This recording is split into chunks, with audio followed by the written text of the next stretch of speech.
প্রিয় বন্ধুরা, আপনাদেরকে আমি একটা গুরুত্বপূর্ণ আজকে একটা কথা বলি। আমি এখন আছি পিফি ফলসের এখানে, মেঘালয় জয়ন্ত হিলসে আছি।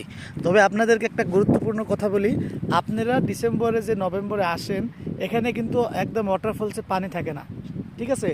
তো আপনারা যখনই আসবেন আপনাদেরকে বলছি মার্চের পরে আসেন। মার্চের পরে এখানে যদি আসেন তাহলে কি হবে, মে জুন জুলাইতে বৃষ্টি থাকলে ল্যান্ডস্লাইডসের কোনো খাতরা থাকে না মেঘালয়তে। তাই বলছি আপনারা যদি এখানে আসেন, আপনারা একটু টাইমটাকে অ্যাডজাস্ট করেন। আর এখানে আসতে হলে আপনারা মার্চের পরে আসেন, মার্চ এপ্রিল মে জুন। তো এখানে আসলে কি হবে, আপনি ওয়াটারফলসে পানি দেখবেন, অত সৌন্দর্য। আরও সব জায়গাগুলো একদম সুশীলের মতন একদম গ্রিন গ্রিন দেখতে পারবেন।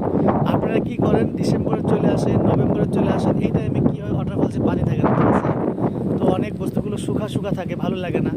তো আপনারা নিশ্চয়ই যদি আসতে চান তো আমাকে কন্ট্যাক্ট করবেন প্রিয় বন্ধুরা। আপনারা কম প্রাইস